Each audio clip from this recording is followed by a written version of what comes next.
করতে হবে না। আমাদের দুনিয়ার শরীরের রাজা যেমন চট্টগ্রামের ভাষায় বলি শরীরের রাজা হচ্ছে হল্লা, ঠিক কিনা? শরীরের রাজা হচ্ছে হল্লা, দুনিয়ার রাজাকে আল্লাহ। দুনিয়ার রাজার জন্য শরীরের রাজাই যথেষ্ট। সবাই বলুন সুবহানাল্লাহ। এই মাতা আল্লাহ রাব্বুল আলামিন আমাকে আপনাকে সৃষ্টি করেছেন, গরু ছাগল ইত্যাদি সৃষ্টি করেছেন। খানা যেখানে মুখ নিতে হয়েছে সেখানে আল্লাহ আমাদেরকে এত সুন্দর আকৃতি দিয়ে বানানো যে খানা মুখ যেখানে খানা ধরে মুখের কাছে নিতে হয়। বলুন না সুবহানাল্লাহ। কত সুন্দর করে আমাকে আপনাকে সৃষ্টি করেছেন। অতএব আল্লাহ রাব্বুল আলামিন কানার কাছে মাথা নত নয়, মুখের কাছে কানা নিতে হবে। এই আদম সন্তান আপনি কাউকে মাথা নত করতে পারবেন না, একমাত্র আল্লাহ ছাড়া পৃথিবীর জমিনে কাউকে চিন্তা করা যাবে না, ঠিক কিনা বলেন?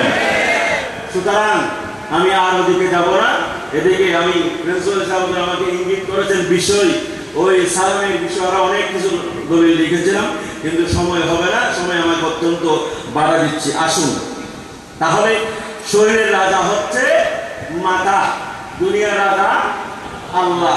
তাহলে শরীরের রাজা একমাত্র মাথা নত করতে হবে কার কাছে? আল্লাহর কুদরতি কদমে। অতএব 1 নম্বর সালাম, 2 নম্বর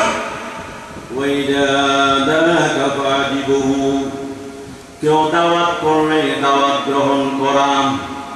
আমাকে দাওয়াত করেছে মেহেদি অনুষ্ঠানে, ওই অনুষ্ঠানে গিয়ে দেখতেছি আমি আমার খানা খাওয়ার পরে সারে গামা ফাদানি আছে না নাই, প্যাকেজ আছে না নাই, 3 দিন 3 রাত নাচানাচি লাফালাফি। যেই দাওয়াতে গেলে আপনার ইমানের খতরা রয়েছে, যেই দাওয়াতে গেলে শরীয়ত বিরোধী কার্যকলাপ চলে, ওই দাওয়াত আপনার যাওয়া থেকে না যাওয়াই উত্তম, ঠিক না? দাওয়াত দিলে দাওয়াত গ্রহণ করতে হবে যদি শরীয়ত সম্মত হয়। এখানে অনেক ইতিহাস, অনেক ঘটনা, অনেক হাদিস এখানে আছে, সময় সঙ্গে আমি বলতে